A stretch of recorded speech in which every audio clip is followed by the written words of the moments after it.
the actual top of the Vatican is not run by Catholics. Those people just use that as a system. And that double-headed eagle is really basically running the world. And what you've got the poor southern hemisphere nations being controlled by the Vatican and Eastern Europe. That is really where their power bases are. And that's where they run child prostitution. That's where they have all of the money flooding in on the collection plates. The Vatican is an intelligence network. It's based on an intelligence network exactly the same as Buckingham Palace and MI5. What happens is that confession boxes all over the Catholic world, you've got the priest there, and people go into the confession box and they say, I did this, Father, and I did that, Father. And the Father then tells the Monsignor, and the Monsignor tells the Cardinal, and the Cardinal tells the Pope. And this is why the Sovereign Order of the Knights of Malta has a joint office with MI6 inside the Vatican, because it is actually a whole system based on intelligence. So the Vatican and the Bavarian British royal elite, they are on the same level.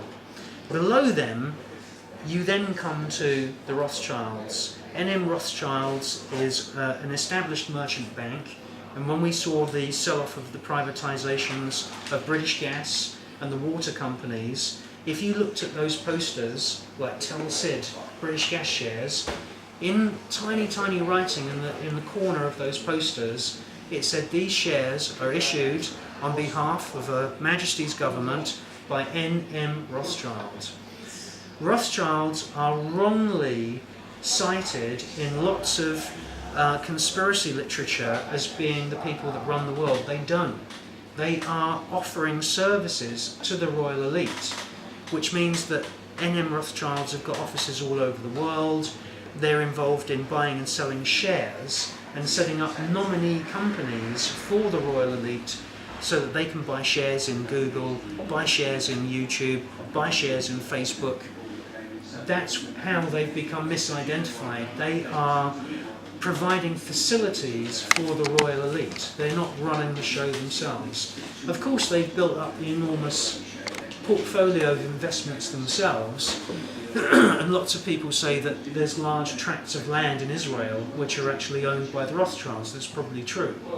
But if you look at the tracts of land which the Crown Estates own, this is the front organisation of the Windsors.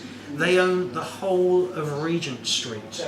That's why it's called Regent Street. The nephew of the Queen is the Duke of Westminster. He owns the Palace of Westminster, where the House of Lords and the House of Commons are.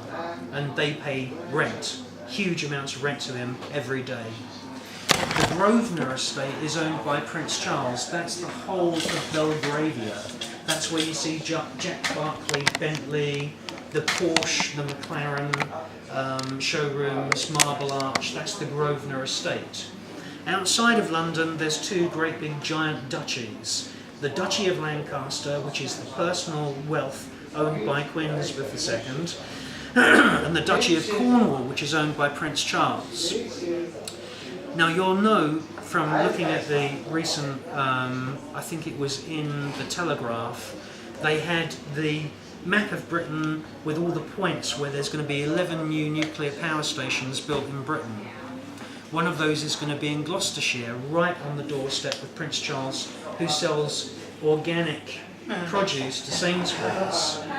55% of the foreshore of Great Britain, that's Land's End, Bognor Regis, all the Great Yarmouth, all of these big tourist areas, 55% of the foreshore is owned and controlled by the Crown Estates.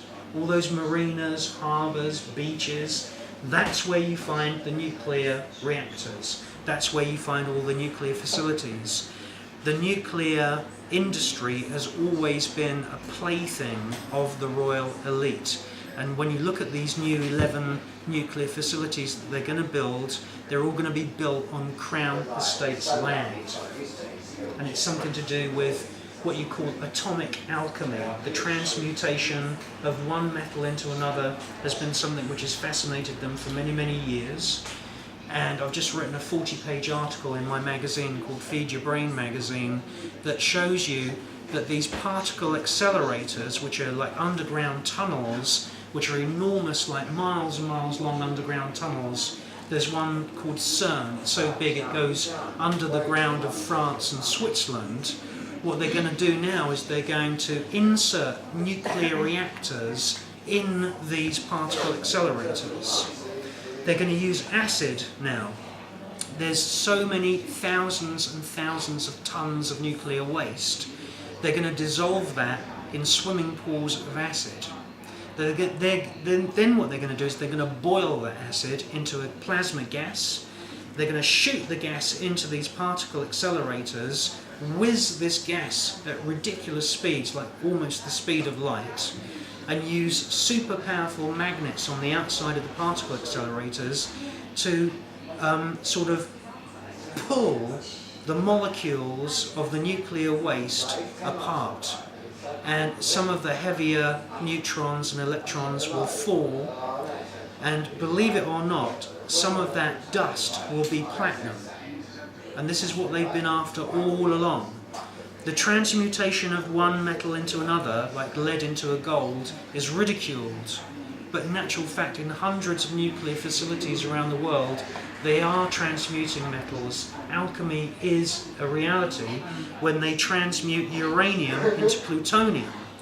The reason that Sellafield and Windscale and La Hague in France has got these rotting swimming pools full of this waste is because they've been storing it, waiting for this technology to come online, where they're now going to turn it into plasma gas, and they're going to now create uranium into plutonium, and plutonium into platinum, and then platinum into gold.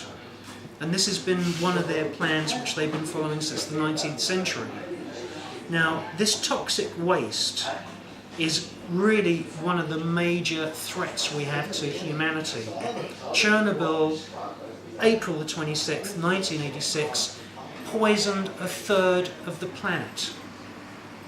People are dying of thyroid cancer today in Alsace-Lorraine, which is on the border between Germany and France. We still don't know the exact number of deaths from Chernobyl. Chernobyl was no accident. Chernobyl blew its lid because the safety mechanisms had been deliberately switched off because they were doing tests. You know, this nuclear waste is now being dumped everywhere.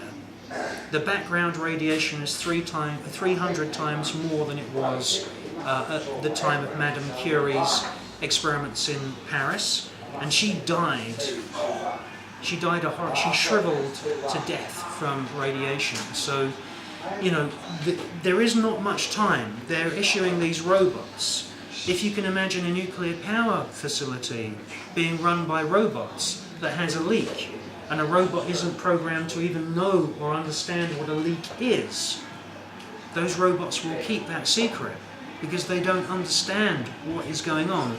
There won't be any whistleblowers in any of these nuclear facilities like Karen Silkwood, who was murdered because she tried to get trades union representation into a nuclear facility in Ohio. And we don't have much time. Silkwood. If you see the film Silkwood, yeah. There's a great film called Silkwood and another film called The China Syndrome. And all of this nuclear waste is a legacy which, quite frankly, you know, no head of state, no compassionate person who really respected the population would ever allow 1,600 tons of nuclear waste to go on our railway systems every year. No one with any compassion for the British people would ever do that. They've trashed the planet.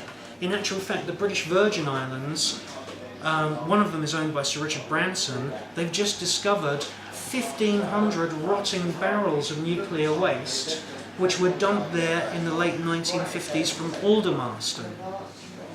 in the British Virgin Islands, which is